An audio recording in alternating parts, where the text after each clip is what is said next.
So up next, we have Dawn Winkelmann. Dawn is a speech pathologist, a pediatric feeding specialist, and an inventor of several products for Easy Peasy.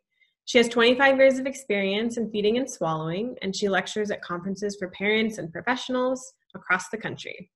I have a bunch of her Easy Peasy products in my own feeding materials, and I am a huge fan of Dawn's. She's going to be teaching us today about open cup drinking. Dawn, you are up. Awesome. Thank you so much. I am going to share my screen here. Get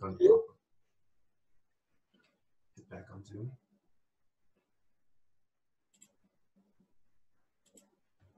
The PowerPoint. There you go. All right. Can you see that okay, you guys? Perfect. Great. All right. Okay, gonna get started. So thank you for the intro, and there's my contact information, Miss Dawn SLP, and you can reach me at missdawnslp.com as well. And I'm really excited to talk about this because every time I speak to my colleagues about introducing an open cup and making it fun for kids, they're always like, why, Dawn? I don't understand. What is the deal with the open cup? So I really am excited to explain to you guys some of the different ways that you can incorporate this and who should be doing that in general. So why should we use an open cup in speech therapy? So the essential thing here is to practice lip closure in a functional way. So lip closure helps children safely swallow. So if we all just can do this for a minute, and I can see some of you on here, but swallow your saliva with me. So you're going to notice that your lips are closing. You're going to notice that your tongue is elevating to the roof of your mouth. So go ahead and take a swallow. So that pressure that we're doing with lip closure is so functional for kids. It's going to help them be able to have that really good swallow. It's going to help them be able to eat effectively. So if we're chewing our food and we're watching them, maybe you're having snack time with the kids, we can see some of that food start to escape the oral cavity. So being able to have really good lip closure is going to help them to be a better eater. It also helps with communication. So our bilabial sounds, so the P's, the B's, the M's, it's going to be able to help them be a little bit clearer and a little bit more communicative. It also helps to decrease drooling. So I work with a lot of kids with cerebral palsy or Down syndrome or autism, and they tend to have some drooling. If we practice lip closure in a functional way by using an open cup just 5 minutes during our speech therapy sessions, it really can help them be able to elicit that swallow and help decrease drooling. And then also, of course, it's going to help them learn to drink from an open cup, which is critical because so many of our kids are stuck on a sippy cup. So it's going to teach your kids how to incorporate this functional skill and also ways that you can actually incorporate them into your speech therapy sessions as well. So who should be using an open cup in speech therapy? Now, there's so many populations that we serve that could really use this. And I'm just going to highlight 3, but of course there's, kids with Down syndrome and cerebral palsy, but these are the 3 big populations that I see, and early intervention is key, right? We have these kids that are starting solids during this early intervention time, and so parents are usually confused with how to be able to introduce utensils, when to introduce utensils, why we want to do that, and so I really like to teach parents to be able to know that they need to start intervening and being able to use an open cup as compared to a sippy cup. And we want to be able to focus on that because during this key time of early intervention, again, they're using those bilabial sounds that are really key to lip closure. Also, kids with autism, they have delays in feeding. We just heard about picky eating, and that's a huge part of my caseload is kids on the spectrum and them having a lot of difficulties with picky eating. And a lot of it has to do with some of the oral motor movements that they're just really not able to do successfully, lip closure being one of them. They also have a lot of sensory issues and feeding fears. I have a lot of kids who are very fearful about drinking. And so being able to work on an open cup with working on that lip closure is key to be able to help them with that. And then, of course, apraxia. These kids have feeding difficulties. They're at higher risk for choking. And so working on lip closure can be really helpful for them as well. Let's start in the early intervention category. Let's start at our 6-month-old level. So these key developmental milestones are happening at 6 months. The first one is swallowing. Babies should learn to drink from an open cup held by an adult at 6 months of age. Now, when I say this in my conferences, everyone's like blown away because parents are like, what? I thought we introduced an open cup at like 2. And it's really interesting how many people have no idea that this is a developmental milestone that really affects our kids. So at 6 months of age, we are expecting babies to drink from an open cup, again, held by an adult. At 6 months of age, they should be starting solids. So the American Academy of Pediatrics and the World Health Organization really encourage parents to wait until 6 months of age to start solids, because introducing solids too early can cause a whole bunch of different problems with like reflux and swallowing issues and a whole bunch of different things that I don't have time because of this short presentation to go into, but waiting until 6 months. So at 6 months now, we are expecting that developmental milestone to actually start. So babies are going to start reaching and being able to put things into their mouths, and they really need to have good lip closure in order to be successful with feeding. Third is oral motor. They are going to start having that tongue thrust decreasing. So I'll turn sideways here. What babies do when they first start to use their oral motor movements for sucking and suckling is that tongue is going in and out of the mouth. At 6 months of age, that reflex, that tongue thrust is supposed to decrease, and that tongue is supposed to actually go up to the roof of your mouth. So if you swallow your saliva with me again, everybody do it again, we're all looking weird. So swallow. Feel how your tongue goes up to the roof of your mouth and it's not going in and out. That is really essential for this age group to actually have that lip closure, to be able to help elicit that tongue to elevate to the roof of the mouth. And then, of course, they're starting to close their lips during this time, and they're starting with some speech sounds. So they're starting to imitate sounds. They're starting to do a little bit of babbling. They're talking using the M, P, and B sound. And, of course, lip closure helps babies obtain all of these milestones. So how do you use an open cup in lip closure for babies? So first, I have my 5 C's to teaching open cup drinking to babies. It's actually 11 C's, but because of the time constraints, I'm doing 5 that actually I think that you can take with you and start on your sessions, whether you do it through telepractice or not. I do telepractice and I use these techniques all the time. So number 1 is consistency. What we're putting into the open cup, and to let you guys know what an open cup is a cup with no lid. So it's completely open. So if a baby was to grab it, you can tip everything out and make a mess. But it's an open cup, not a sippy cup, not any type of lidded cup. It's an open cup. So consistency-wise, you're going to put in a thicker liquid. So babies at this age are supposed to only be drinking formula or breast milk, which is actually a little bit thicker of a liquid as compared to like water. We want to fill the cup with a thicker liquid. So the consistency is really key for them. So it should be breast milk or formula.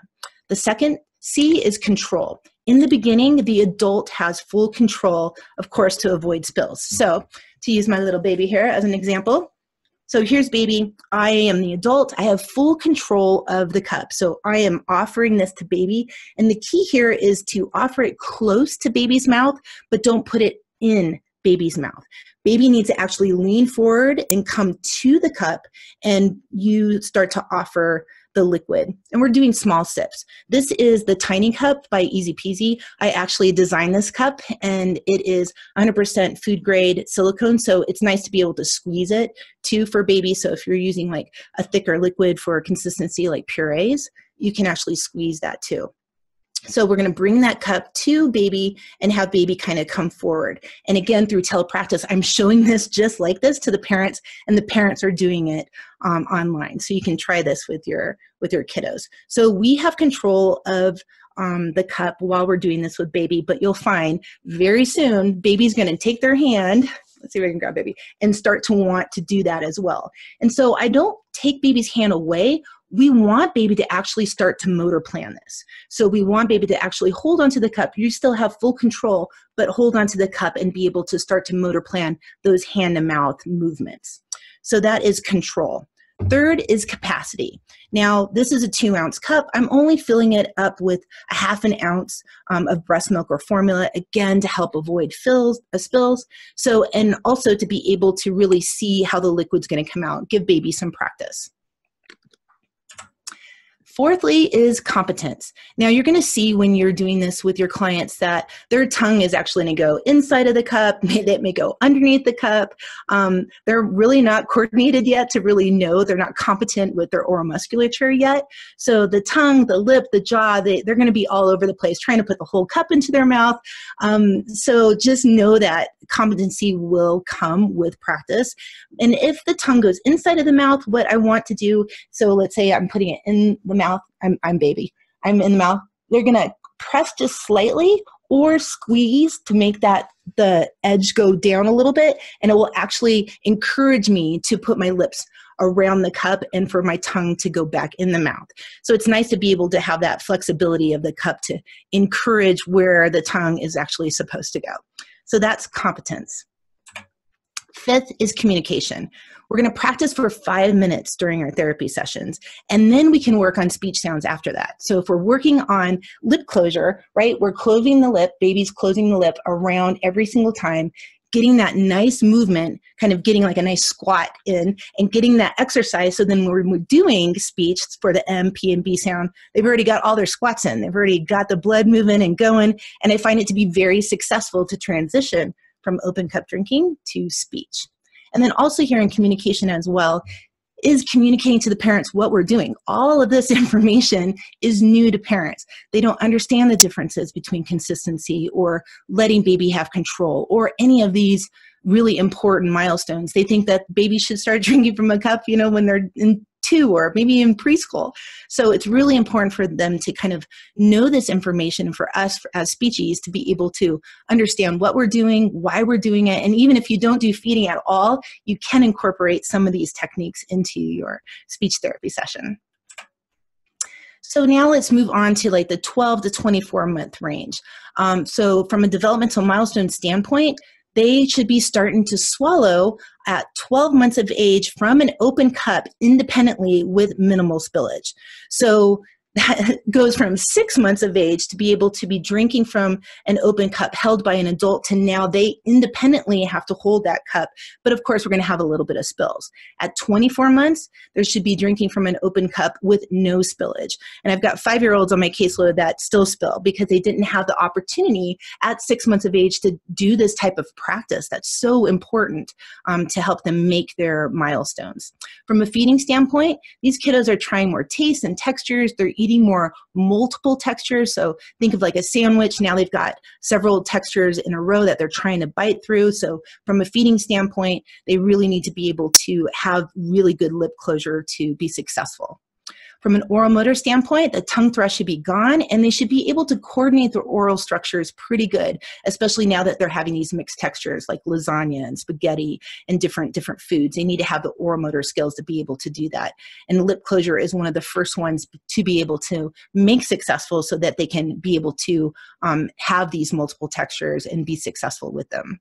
From a speech standpoint, now they're at the syllable or word level. You're going to hear words like mama, papa, bye. So they're really working on those bilabial sounds. But of course, we're not expecting that to be mastered until 3 years of age. But of course, we're going to be hearing that more during this 12 to 24-month-old group. So lip closure helps toddler obtain all of these milestones and makes it really critical for parents to understand what we're looking for, why we're looking for this, why it's important to be able to drink from an open cup to help with all of these skills. And we have these written on our IEP goals, or just being able to give parents some tasks through telepractice that they can work on at home since we are all home. Now, how to use an open cup to teach lip closure for toddlers. So this is the mini cup. I also designed this product as well. You can get all these easy peasy products at Amazon, Bye Bye Baby, Bed Bath & Beyond, Nordstrom's, Crate & Barrel. They're pretty much everywhere. So this is the toddler cup. So just show you the difference. This is a tiny cup, 2 ounces, and this is the toddler cup, 4 ounces. And so we're moving up to a bigger cup, and we're moving up into consistency. So consistency-wise, now we're offering toddlers thin and thick liquids. So now we're introducing water, and parents will be introducing milks. So they'll be going to cow milk or to nut milks during this time. And so some of those can range in different consistencies as well. But water is key here to being able to add that. Number 2 is control. Now we're expecting the toddlers to have control, whereas before the babies, we had control, but we're expecting them to have full control. Of course, at the 12-month age, we're expecting those spills. At 24 months, we are not expecting spills. From a capacity, again, this is 4 ounces, and we need to move up into a cup once a baby is successful with the tiny cup because it's so small, it's easy to manipulate. And then we're moving up with capacity because toddlers need more fluids. Now they're running around like crazy, so they're burning off a lot of calories. They need to have those extra liquids there. So we're moving up to a bigger size. As far as competence, most of the toddlers, because they've had some practice since they were 6 months of age, will really get that tongue movement. They'll know that the tongue is supposed to be inside of their mouth instead of inside of the cup or underneath the cup, but you'll still see that every now and then happen, especially if a toddler is actually still on a sippy cup. I try to encourage all my parents to stay away from sippy cups. This is a whole nother talk show that we don't have time for, but basically when we continue on a sippy cup, we're continuing with that tongue thrust, that tongue coming in and out, which is what we're trying to avoid, and we're trying to get more lip closure and have the tongue go up to the roof of the mouth. But if a toddler specifically, is still on a sippy cup, you might see them sticking their tongue inside of an open cup because that's what they're used to. And we need to keep focusing on that good lip closure during this time to make them more competent. And then communication, again, we're practicing 5 minutes through our sessions, and we're encouraging our parents to carry over that throughout the day as well. And then you can move on again to the MP and B sounds right after working on the open cup training so that the child has more skill set from being able to practice with the cup. So in summary, we're teaching open cup drinking because we want to be able to obtain these milestones. We want them to be able to understand what we're doing from a speech standpoint, what we're doing from a communication standpoint, why we're doing this to be able to protect their airway. The more that we use an open cup with our kids, the more that we're really pushing the swallowing reflex and giving them the ability to be able to swallow effectively. When I tell parents about the open cup and why it's so important to be able to introduce these into our sessions, I completely understand parents' fears of choking, especially during the developmental process of babies to toddlers. We're changing all these different foods and textures and tastes, and parents are really scared about choking. And maybe you are too if you're doing snack time with your sessions. And I always say the best thing that you can do is work on lip closure, because the more that we work on closing our lips, the more that tongue's going to elevate and be able to help with a nice strong swallow. So we want to be able to do that. And of course, this takes lots of repetition, just like everything else in our therapy sessions and everything else that we are teaching our parents to be able to carry over. We want them to know that, just 5 minutes a day is a good start. And then I have my families do open cup training, 5 minutes at breakfast, 5 minutes at lunch, 5 minutes at dinner. And so then they're really getting some good repetitions. And then as far as speech with me, when I have a kiddo that's doing articulation therapy as well as feeding therapy, I just see when we really blend these together that they just make improvements in both areas because we're working on that strong lip closure to be able to help with both. So it takes 26 muscles and 6 cranial nerves for one safe swallow. So I always tell parents, I'm like, even if you don't do it 5 minutes a day, you just do one sip, just take off that lid off that sippy and do one sip. Like, we are engaging all of these muscles and all these cranial nerves and really eliciting some really good speech movements as well as some really good feeding movements. So it's worth working on it with your clients in the 5 minutes that you have extra in therapy. And most of these strategies can work with older kids too. Of course, this is a shorter presentation, but it works with our older kids. I have teenagers that have had traumatic brain injuries or have suffered a stroke. And of course, we're working on lip closure as well. So it can work for them too. So try adding it to your sessions. Let me know how it goes. You can find me at Miss Dawn SLP on social. And I made you guys a free download. I just started Teacher Pay Teacher yesterday to do this so I can have a free download for you guys. So now you have some exercises here on teaching lip closure with open cup drinking. So you can head over there, get the free download, and you can have this and you can laminate them. And that's what I use in my telepractice as well, so I can put stickers and do different things with this freebie. And then I also have a lip closure bundle that's a growing bundle on Teacher Pay Teacher too, if you're interested in doing more of these carryovers. So raise your hand. I can see some of you if you learned something new. Yay! Yay! That's great. That makes my heart swoon. Okay. Yay! I'm seeing everyone raise their hand. Thank you. Thank you. Thank you. All right. Let me see if I can get out of this. Thank you so much, Dawn.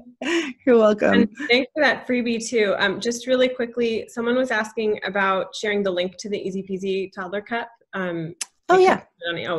I can put that in the comments if they can see it. easypeasyfun.com.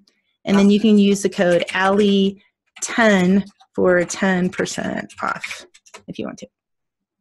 Awesome. Thanks so much for sharing all your feeding expertise with us. That was great. Thank you.